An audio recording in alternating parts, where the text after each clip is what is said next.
Have you ever wondered why Africa, a continent rich in resources, remains one of the poorest regions in the world? A thought-provoking question, isn't it? Africa, the cradle of humanity, teems with an abundance of natural wealth. A land where the ground beneath your feet is laced with a myriad of precious stones and metals. Gold, diamonds, platinum, a treasure trove of untapped potential. And it doesn't stop at what's beneath the surface. Africa's surface is a rich tapestry of fertile lands, seemingly endless stretches of untamed wilderness where agriculture should thrive and feed nations. Yet, the paradox is startling. Despite this wealth, Africa grapples with economic instability, poverty, and inequality. Picture this: a continent that holds almost 1/3 of the planet's minerals, yet its people are among the poorest in the world. A place where the birth rate soars, but so does the infant mortality rate.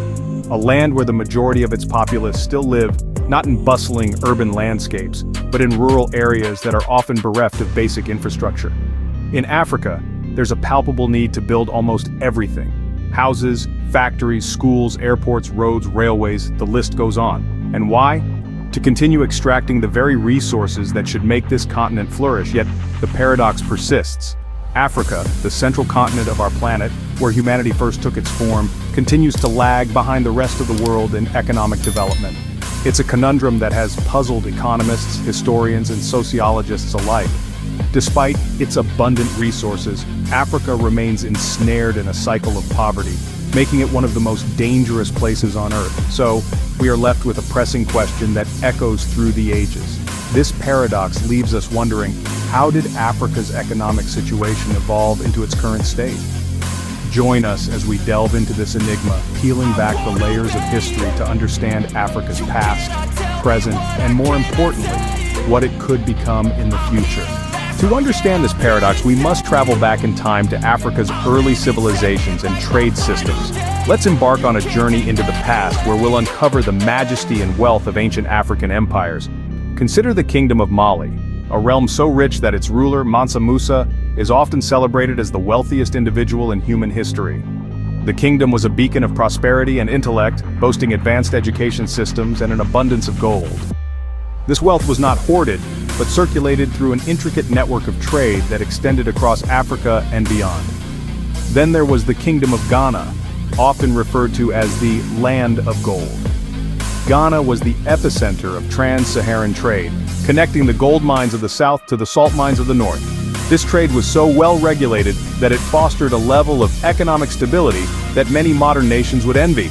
And let's not forget the Songhai Empire, another monument of African affluence. The empire's strategic location along the Niger River turned it into a bustling trade hub. Commerce thrived on the exchange of goods like gold, salt, ivory, and kola nuts. These civilizations were not only rich in material wealth but also in culture, knowledge, and innovation. They were pioneers in their time, setting high standards in governance, commerce, and intellectual pursuits. These kingdoms, Mali, Ghana, and Songhai, were the epitome of wealth and power. They were the diamonds in the rough shining brightly amidst the vast African landscape. Their trade systems were complex and efficient, facilitating the flow of goods and knowledge across vast distances. They were centers of learning, culture, and prosperity that attracted scholars, merchants, and adventurers from around the world. Yet despite their grandeur and sophistication, these kingdoms began to fade. Their decline was not immediate, nor was it simple. It was a gradual process influenced by a myriad of factors, both internal and external. These kingdoms were wealthy and powerful, yet their glory started to fade over time. The shift in Africa's economic status came with the advent of colonialism. Colonial powers from Europe descended upon the continent in the late 19th century, driven by the allure of Africa's vast resources and strategic location. This was not a benign encounter. It was a period characterized by exploitation, disruption, and imposition of foreign economic structures. Colonial powers such as Britain, France, Belgium, and Portugal viewed Africa as a treasure trove of raw materials and a market for their manufactured goods.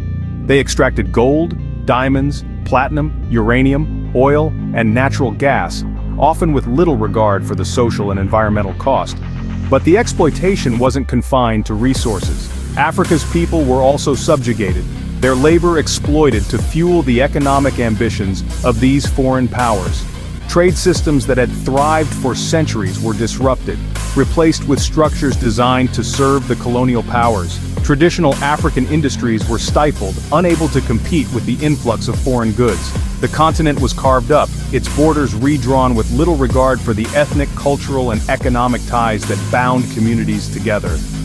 These colonial powers imposed their own economic structures, systems that were alien to Africa's traditional ways of life. They introduced cash crops, for instance, which displaced subsistence farming and made African economies dependent on volatile global commodity prices. They built railways and roads, but these were designed to transport resources to the coast for export, rather than to facilitate internal trade and development. Even after gaining independence, the legacy of colonialism continued to shape Africa's economies. The structures put in place during the colonial period persisted, creating a dependency on former colonial powers. This dependency, coupled with political instability, corruption, and a lack of infrastructure, has hindered economic development and left Africa struggling to catch up with the rest of the world. The effects of colonialism left a lasting impact on Africa's economic structure. It's a story of exploitation and disruption, but also of resilience and potential. As we move forward, understanding this history is crucial to shaping a more equitable and prosperous future for Africa. Even after gaining independence, Africa faced significant economic challenges. The transition from colonial rule to self-governance was a rocky one for many African nations, and the ripple effects of this tumultuous period are still felt today. Political instability was, and still is, a major obstacle. With the newfound freedom came power struggles, often leading to civil wars and unrest. This instability deterred foreign investment and slowed economic growth. Infrastructure development was put on the back burner as nations grappled with power dynamics, leaving many areas without basic necessities like roads, schools, and hospitals. Corruption also reared its ugly head, further stifling development. Resources and wealth that could have been used for the betterment of the nation instead found their way into the pockets of a select few. This deep-seated corruption has been a significant roadblock to economic progress. Despite being rich in natural resources, many African countries have continued to rely heavily on foreign aid. This dependence has created a cycle where the nations are unable to stand on their own feet economically. The aid often comes with strings attached, influencing the country's policies and decisions, and sometimes leading to more debt than development. Poor infrastructure has also been a significant challenge. Without proper roads, railways, and airports, the movement of goods and people becomes difficult, hampering trade and economic growth. The lack of adequate housing and schools has also impacted the quality of life and education, further entrenching the cycle of poverty. These post-colonial challenges have created a tough environment for economic growth. Despite the abundance of natural resources, these nations have struggled to translate this wealth into prosperity for their people. They've been trapped in a cycle where the challenges of the past continue to impact the present, hindering progress and keeping the continent in a state of economic stagnation. The post-colonial challenges have kept Africa in a cycle of poverty despite its rich resources. The journey to economic prosperity is steep, but not impossible. It will require addressing these challenges head-on and making strategic decisions that prioritize the well-being of the people over short-term gains. Despite these challenges, there's potential for change in Africa's economic future. As we gaze into the crystal ball, we see a continent brimming with possibilities, a place where its immense wealth and natural resources can be harnessed for transformative development. Emerging industries are already showing signs of promise. From tech startups in Nairobi to renewable energy projects in Morocco, Africa is gradually carving out a niche for itself on the global stage.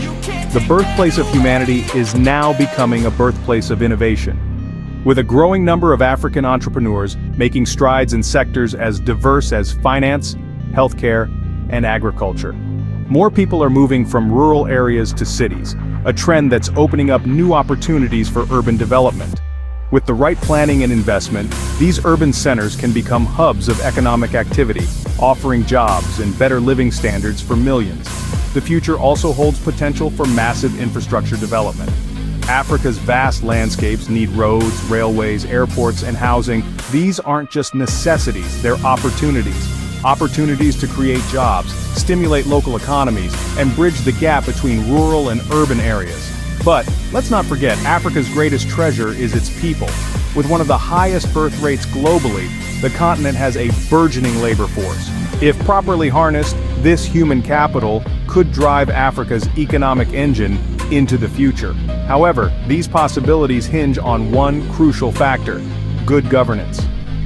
Africa's leaders must rise to the occasion, putting in place policies that ensure the continent's wealth is used not for the benefit of a select few, but for the many. They must promote transparency, uphold the rule of law, and encourage investment. The future of Africa's economy lies in its ability to overcome its historical challenges and fully utilize its rich resources. Regardless of the hurdles, there's an undeniable sense of hope and optimism. Africa is not just the cradle of humanity, it could very well be its future powerhouse.